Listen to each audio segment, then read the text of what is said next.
창세기 31장 1절에서 16절. 야곱이 라반의 아들들이 하는 말을 들은즉 야곱이 우리 아버지의 소유를 다 빼앗고 우리 아버지의 소유로 말미암아 이 모든 재물을 모았다 하는지라. 오늘은 그 야곱이 14년 동안 두 아내를 얻기 위해서 7년 일하고 또 하나를 더 얻어서 14년을 일을 하고 난 뒤에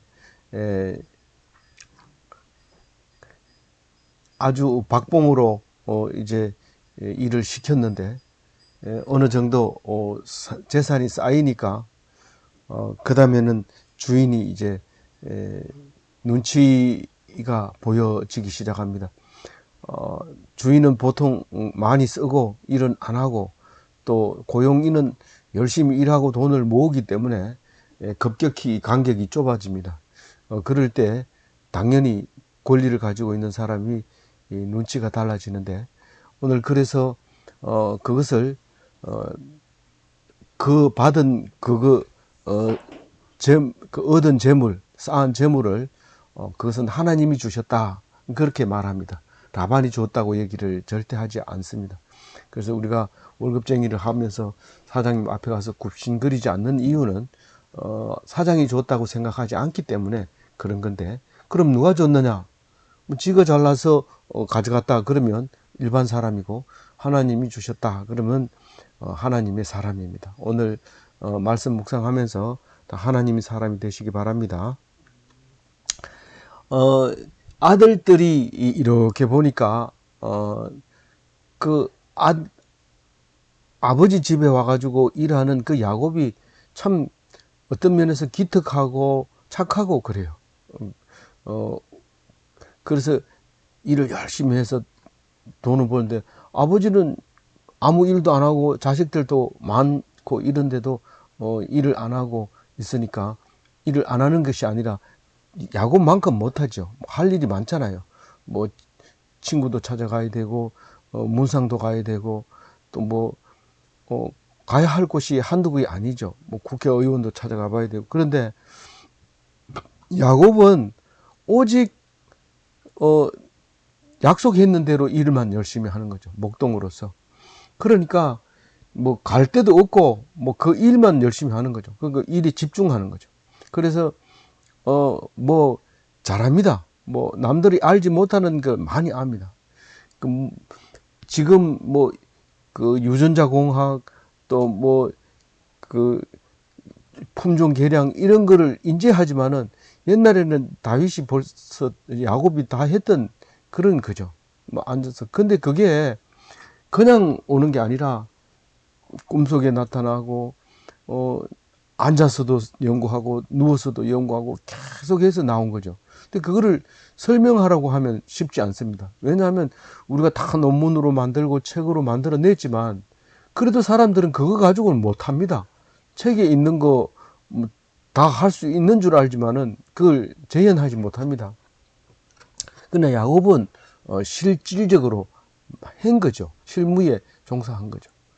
그래서 딱 아들이 봤을 때, 라반의 아들들이 봤을 때 야곱은 이거 그냥 계속 놔두면 아버지 재산 몽땅 넘어가고 아버지는 쪽박 찬다, 판단이 딱 그렇게 나오는 거예요. 그래 가지고 이제 아버지한테도 얘기하고 다 얘기를 하는 거예요. 그래서 지금까지 6년 해오는 거 보니까, 여태까지는 마누라 얻으려고 14년 일했지만 지금 일하는 거 보니까 잠도 안 자고 저 사람이 덜판에서 집에 아예 들어오지도 않습니다. 계속해서 전박이 생산하는데 연구하고 있습니다. 이렇게 하니까 이거 그냥 해서 안 되겠다. 그러니까 라반이 다니면서 쫙 이렇게 봅니다.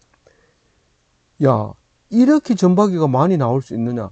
이제는 전박이 말고 얼룩이로 해. 얼룩이가 나면 네 하는 걸로 해. 알겠습니다. 또 앉아가지고 얼룩이 나오는 글을 연구를 합니다. 그러니까 꿈에 막 하나님이 가르쳐줘요. 네가 지금 네 싹을, 그러니까 전박이가 한 달에 뭐 한 개밖에 안 나오는데 그걸 네 싹이라고 주는 거예요. 좋다. 내가 다 봤으니까 어떻게 하면 네가 얼룩이 나는 방법 가르쳐 줄게.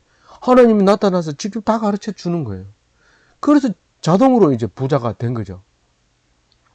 어쨌든 2절에 보면 라반의 안색이 그 소리를 딱 듣자마자 안 좋아합니다.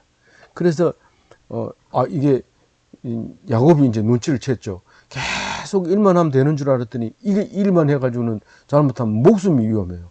이거 뭐 감쪽같이 죽여버리면 딸 자식 그대로 있고 손자 그대로 있고 라반 입장에서는 아무 손색이 없습니다. 그냥 뭐 아무도 모르는 거죠. 누가 뭐 다른 데서 어디 와가지고 항의할 사람이 없습니다. 이건 친척이기 때문에. 그러니까 뭐 굉장히 위협을 느낀 거죠. 야곱은. 이거 그대로 있다가는 저 라반과 라반의 자식들 그냥 공격하겠구나. 그런 생각을 이제 딱 하게 됩니다. 그리고 야곱이 3절에 이제 고민하고 있습니다. 이걸 어떻게 하면 좋습니까? 하나님, 이런 내가 양치는 거 말고는 배운 게 없는데 이럴 때는 어떻게 해야 됩니까? 뭐 살아갈 때는 이렇게 살아라 저렇게 살아가라, 이 야근깨를 아무리 배워도 소용없습니다. 한 가지만 열심히 하다 보면 다른 건 하나님이 도와줍니다. 근데 그 열심히 안 하고 팔방미인은 그만 가난합니다. 진짜 어려워져요. 이걸 해도 전문가가 아니고 저걸 해도 전문가가 아니고 뭐 다 알죠. 뭐 모르는 건 없죠. 근데 하나도 제대로 되는 게 없습니다. 근데 한 가지만 깊이 하면 다른 거는 하나님이 도와주시는데 그게 말씀하시는 거예요. 이제 네가 갈 때가 됐다는 뜻이다. 네 조상의 땅, 네 족속으로 돌아가라.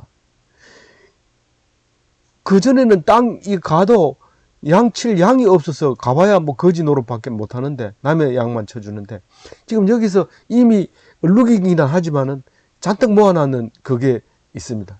이제 돌아가라. 그게 들리는 거예요. 그 전부터 얘기했는데 하나님이 이제 들리는 거예요. 그러면서 내가 너와 함께 있으리라. 벌써 베델에서 하나님 만난 하나님이 너와 함께 있으리라고 얘기를 했는데도 불구하고 이제 들리는 거예요. 그래서 딱 정신 차리고, 야, 이제 더 있다가는 아내고 자식이고 간에 내 목숨이 위험하다. 그래서 빨리 이제 그 털 깎는, 이제 1년에 한 번씩 털을 깎는데, 이제 겨울 준비하려고 막 이렇게 털을 부풀어 놓으면 그거를 이제 깎아서 우리 사람이 옷을 만들어 입잖아요. 옛날에는 이게 굉장히 거의 90% 가까이 여기에서 나오는 걸로 이제 옷을 입고 살죠. 나중에는 이제 목화가 발달해서 16세기나 이쯤 돼가지고는 이제 목화가 발달해서 노예들이 목화를 따고 이래서 오히려 이게 그 털보다 더 좋다 뭐 이렇게 이제 이름이 나게 되지만 그 값이 싸고 생산하기 좋고 이렇게 하는 그 전에는 이 양의 털이 우리 옷의 전부였던 거죠. 그러면 그런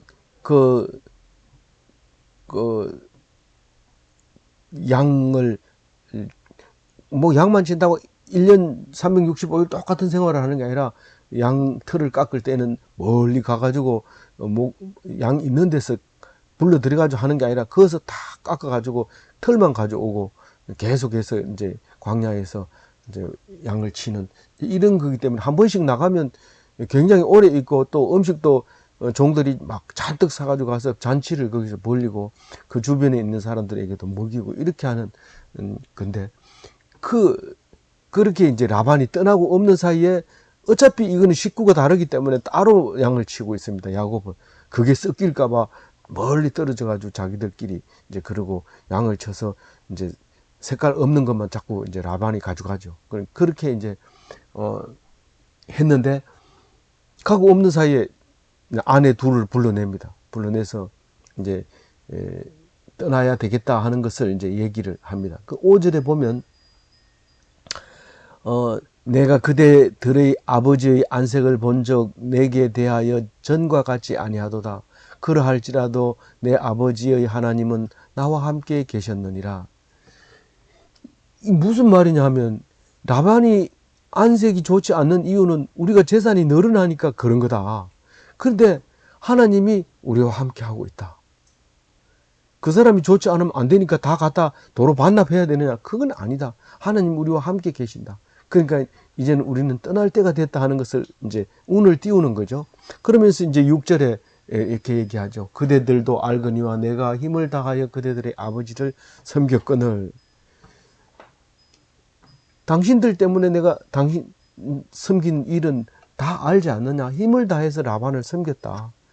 그래서 7절에 그대들의 아버지가 나를 속여 품삯을 10번이나 변경하였느니라.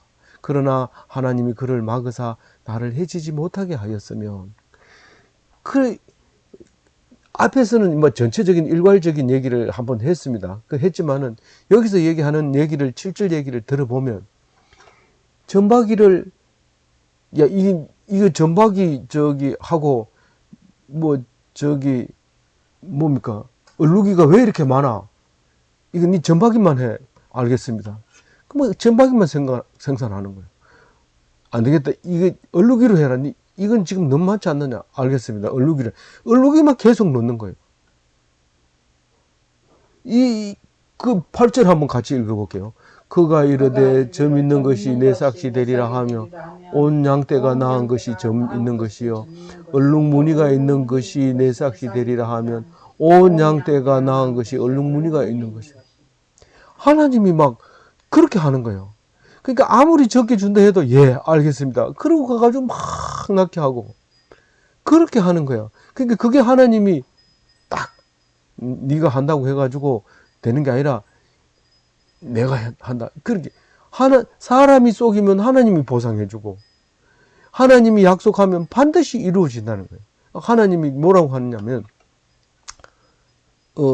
하나님이 그대들의 가축을 빼앗아 그대들의 아버지 가축을 빼앗아 내게 주셨다. 그 9절에 그렇게 얘기하는 겁니다. 그러니까 내가 생각한 것보다 많아진다.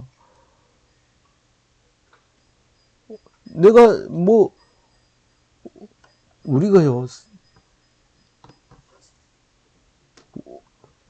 돈을 못 벌 때는 기본급이라도 받는 일자리가 있었으면 좋겠다. 그런데 기본급만 주는 데가 아니라 훨씬 많이 주는 데를 하나님이 주신다는 거예요. 그래서 그거를 지금 9절에 얘기하고 있는 거예요. 10절에 그 양떼가 새끼를 뵐 때에 내가 꿈에 눈을 들어보니 양떼들을 탄 순양이 다 얼룩 무늬가 있는 것과 점 있는 것과 아롱진 것이었더라. 얼룩 무늬 수소가 얼룩 무늬를 낳는 것은 아니에요. 그건 아니지만 꿈에 딱 수소가 암소를 올라타는 거 보니까 전부 얼룩 무늬가 진 거예요. 꿈에 그렇다는 거지 실제로 그런 건 아니고요. 그래서 이게 하나님이 주시는구나. 그래서 생각했는 거죠. 그래서 꿈에 실제로 하나님의 사자가 나타나서 말합니다. 왜 내가 이 얼룩무늬 순놈이 이제 올라타는지 내가 그랬는데 그걸 내가 말하겠다. 그러면서 야곱아 이렇게 부릅니다. 그러니까 야곱이 여기 있습니다. 하매 12절에 뭐라고 합니까? 같이 읽어볼게요. 내가 눈을 들어 양떼를 보라. 양떼를 탄 순양은 다 얼룩무늬 있는 것, 점 있는 것, 아롱진 것이니라. 라반이 내 향한 모든 것을 내가 보았느라. 이게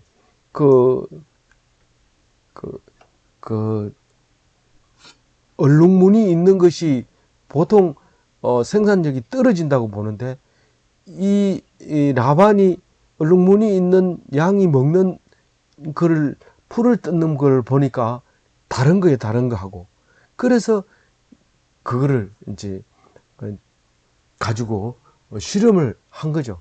그래서 하나님이 이렇게 보여주는 거는 어떤 면에서 유전자 변형을 일으키는 풀을 알고 있는데 그걸 얘기 안 합니다. 그건 비밀이기 때문에. 그런 거는 하나님이 주신 개인적인 비밀이기 때문에 말 안 합니다. 근데 그걸 해냅니다. 이런 사람 여럿 있습니다. 제가 본 것 중에서. 말하지 않지만 그 사람 손에 들어가면 딱 해결되는 게 있습니다. 전기 공학도도 그런 사람이 있고요. 실제로 그렇습니다. 그러면서 하나님이 야곱에게 이렇게 얘기합니다. 나는 베델의 하나님이라. 네가 거기서 기둥에 기름을 붓고 거기서 내게 서원하였으니 지금 일어나 이곳을 떠나 내 출생지로 돌아가라. 이 출생지는 에브라임, 브엘세바에서 태어나서 찌만은 그래서 거기서 태어났지만 오다가 베델에서 하나님을 만나게 됩니다. 그래서 베델에서 만나서 하나님을 보고 자던 돌을 세워놓고 거기에다가 그 기름을 붓습니다. 하나님께 드리는 기름을 붓고 내가 하나님이 돌아오면 반드시 11조를 드리겠습니다 하고 서원을 하고 갑니다. 그런데 그곳으로 가라고 얘기를 하고 있습니다. 그러니까 이제는 가면 11조 드릴 만큼 재산이 되는 거예요. 그래서 뭐 11조 드리지 못할 재물은 없지만 그래도 여기서 이제 하나님이 돌아가라 이 말은 네가 이제 살만하다 이제 그 얘기합니다. 그럼 베델로 가라는 겁니까? 브엘세바로 가라는 겁니까? 사실은 베델로 가라 그래서 나중에 세겜에 먼저 도착했다가 세겜 땅을 정복하고 다시 베델로 올라가자 할 때는 드라빔이나 뭐 이런 것들을 다 모아가지고 상수리 나무 아래 묻고 그리고 베델로 올라갑니다. 그런 이야기가 나오는데 이 브엘세바까지는 안 가는 것 같아요. 그래서 그렇게 이제 출발을 합니다. 출발을 하는데 이쪽 그 요단 서편으로 오는 게 아니라 요단 동편으로 도망을 오게 됩니다. 그 길르앗으로 이제 야곱이 오게 되는데 거기서 만나가지고 야곱을 만난 곳을 길르앗이다라고 이제 여기서는 만나고 있지만은 나중에 이제 그 이집트에 갔다가 돌아와가지고 약속의 땅을 정복할 때는 그 길르앗이라는 그 시몬 자식이 그걸 정복함으로써 그걸 길르앗이라고 했다. 그 이름의 유래가 두 군데에서 이제 나오는 거죠. 이래서 그랬다, 저래서 그랬다.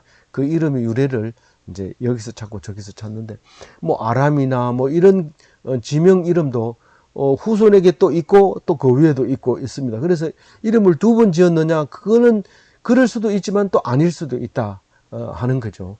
그래서 우리는 교과서처럼 딱딱 맞아 떨어져야 믿는데 그런 게 아니고 믿음으로 이 사람의 조상들도 될 수 있겠구나. 이 사람들의 조상들도 될 수 있겠구나. 그걸 한 단계 다르구나. 뭐 이렇게 얘기할 수 있어야 돼요. 우리가 여러 교파가 있지만 특별히 이 교파는 과거에 있었던 그 이름을 부르기도 하고 나중에 개신교가 생겨서 생긴 교파도 똑같은 이름을 써서 그게 같은 교회로 인정하고 또 서로 협력하고 구분하지 않는 경우도 있기 때문에 과거에 생긴 교파 그 이름을 쓰는 사람과 지금 생긴 같은 이름을 쓰는 교파하고는 사이에 좀 간격이 있지만 그렇다 해도 일반적으로 같이 융통적으로 움직이는데 이 성경 속에 나와 있는 지명이나 이런 것도 나중에 지어진 게 있고 먼저 지어진 게 있지만 아무 문제 없이 안 싸우고 우리 조상이다, 우리 조상이다.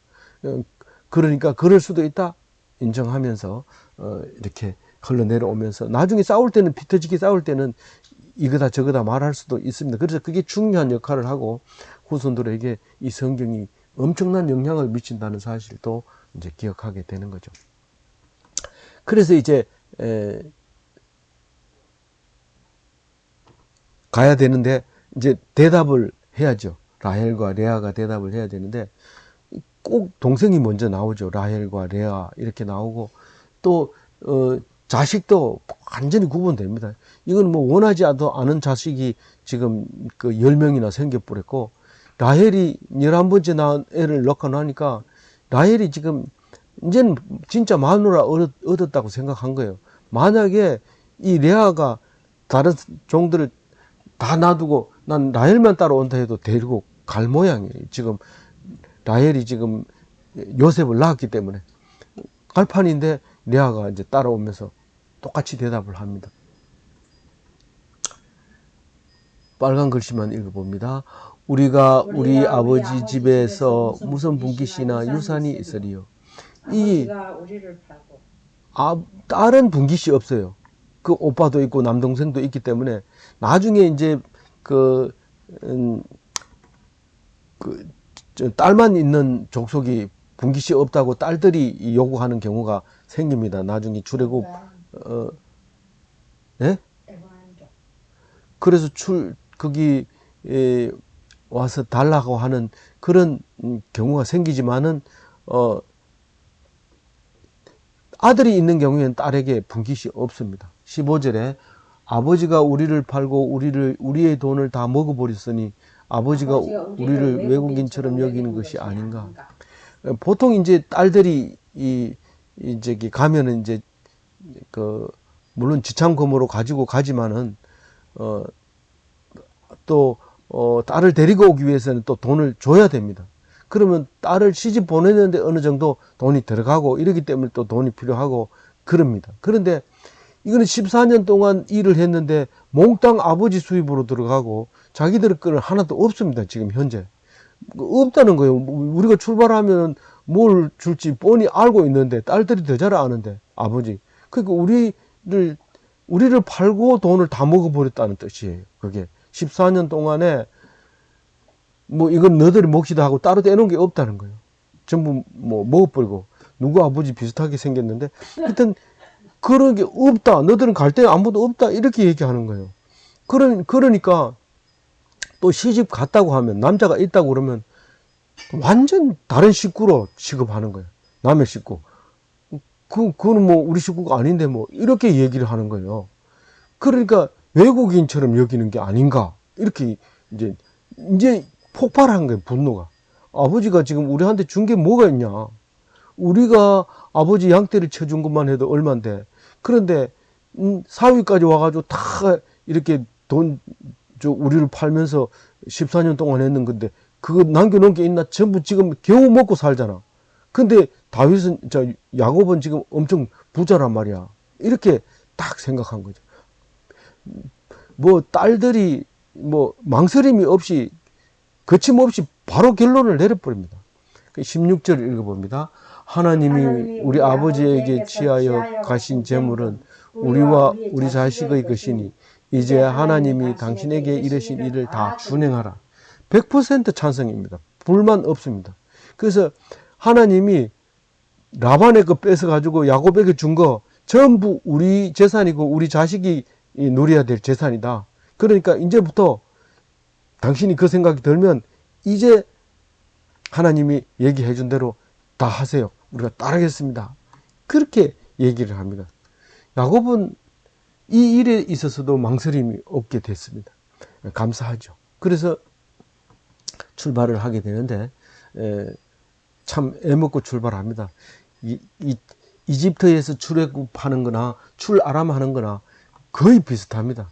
막 도망가고 뒤에 쫓아오고 막 그래서 한판 붙고 그런 이야기가 이제 뒤에 일이 전개되는데 우리가 오늘 하루는 적어도 손해 보면서 불평불만하지 않고 여전히 하던 실력을 그대로 발휘하는 게 중요하다.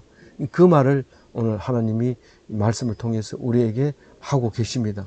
우리가 손해를 안 보려고 악착같이 하다 보면 하나님이 다 뺏어가지만 그것을 그냥 자기 할 일을 꾸준히 하다 보면 하나님이 손해 본 것까지 다 보충해주고 있다는 것을 생각하면서 오늘은 야곱이 되시기 바랍니다. 손해 보는 야곱이.